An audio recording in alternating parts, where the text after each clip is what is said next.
15ই জুলাই, 16ই জুলাই, 17 জুলাই যেই ঢাকা বিশ্ববিদ্যালয় সারা দেশে যে নির্মম ঘটনাবলীগুলো ঘটেছে, 15ই জুলাই ঢাকা বিশ্ববিদ্যালয়ে নারী শিক্ষার্থীদের উপর হামলা, হাসপাতালে গিয়ে হামলা করা হয়েছে আহত শিক্ষার্থীদের উপরে, 16ই জুলাই আবু সাইদ, ওয়াসিম সহ 6 জনের যে শহীদ হওয়ার ঘটনা আমরা জানতে পেরেছিলাম সেই সময়, 17 জুলাই ঢাকা বিশ্ববিদ্যালয়ে গায়েবানা জানাজা সহ কফিন মিছিলে হামলা করা, আক্রমণ করা, বিশ্ববিদ্যালয়ের হলগুলো থেকে সবাইকে জোরপূর্বক বের করে দেওয়া, এবং এর পরবর্তীতে যে 18ই জুলাই কমপ্লিট শাটডাউন, সারা দেশের ছাত্র জনতাকে নেমে আসার আহ্বান, এবং এই পুরো ঘটনার পক্ষ থেকে কীভাবে ডিজিএফআই আমাদেরকে চাপ প্রদান করেছে, পুলিশের ভূমিকা, ছাত্রলীগের ভূমিকা, অন্যান্য বাহিনীর ভূমিকা, আওয়ামী লীগের রাজনৈতিক নেতৃবৃন্দের বক্তব্য, তাদের ভূমিকা, এই বিষয়গুলো এসেছে, যেটা আমরা অভিজ্ঞতা লাভ করেছি আন্দোলনের সময়, সেই ঘটনাগুলোই আমি বলেছি।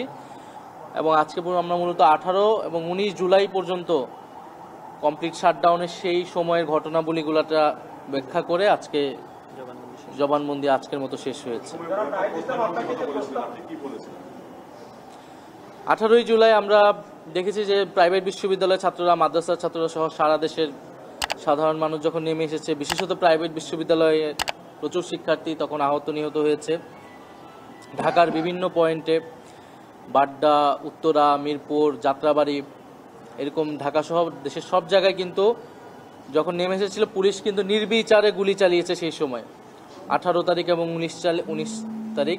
পাশাপাশি যোগ দিয়েছিল ছাত্রলীগ, যুবলীগ সহ আওয়ামী লীগের সন্ত্রাসীরা, এবং সেই নির্বিচার গুলিতে আমাদের আন্দোলনকারীদের প্রচুর ছাত্র জনতা সেই সময় শহীদ হয়েছিলেন এবং আহত হয়েছিলেন। সেই ঘটনাগুলো আমরা বলেছি। এবং আপনি একটা জায়গায় বলেছেন যে ডিজিএফআই সরকারের সাথে বসতে এবং এই আন্দোলন সমাপ্ত করতে আপনাদেরকে চাপ দিয়েছে, এটি কারা কিভাবে আপনাদেরকে আলোচনা করেছিলেন এবং কিভাবে চাপ দিয়েছিলেন আন্দোলন করতে হবে? আপনারা আত্মগোপনে চলে গেছিলেন। আমরা 17ই জুলাই যখন বিশ্ববিদ্যালয়ে ভ্যাকেন্ট ঘোষণা করা হয়, তখন আমাদেরকে তারা তথ্য পাঠায় এবং এক পর্যায়ে আমাদেরকে ডেকে তারা বলে যে ছাত্রদের উপরে এই নির্মমতা, সরকারের এই অত্যাচার বাড়বে যদি না আমরা সরকারের সাথে আপোষ করি।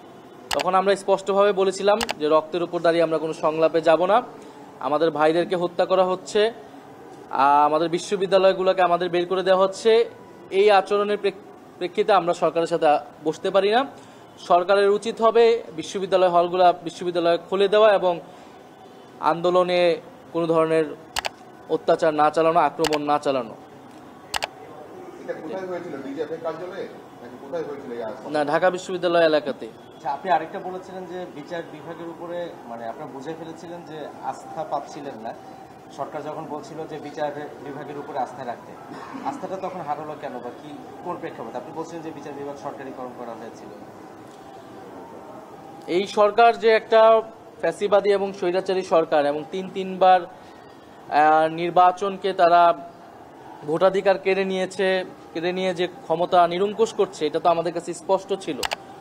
এবং দেশের সবগুলো প্রতিষ্ঠানকে যে তারা দলীয়করণ করেছে এবং নিজেদের দলীয় স্বার্থে, ক্ষমতায় থাকার স্বার্থে ব্যবহার করছে, এটাও আমাদের কাছে স্পষ্ট ছিল।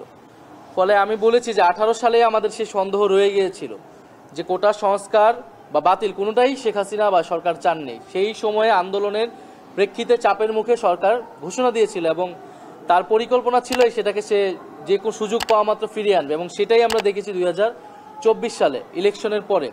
ফলে আমাদের কাছে স্পষ্ট ছিল এটা আসলে কোর্টের বিষয় না, আদালতের বিষয় না, এটা রাজনৈতিক বিষয়, এবং তৎকালীন ফ্যাসিবাদী সরকার এটিকে ফিরিয়ে নিয়ে আসছে তার লাভের জন্য। ফলে এই কারণে আমরা প্রথম থেকে আমাদের কাছে স্পষ্ট ছিল যে আমাদের দাবি আদায় হবে যদি আমরা রাজপথে আমাদের অবস্থান দৃঢ় করে রাখি। এই কারণে আমরা আদালতের প্রতি আমাদের আস্থা ছিল না এবং আমরা আদালতে যাইনি, আদালতের বিষয়ে আমরা কোনো মন্তব্যই করি না। আমরা বলেছি এটা নির্বাহী বিভাগের বিষয় এবং আমরা আমাদের আন্দোলন রাজপথ থেকে আদায় করব।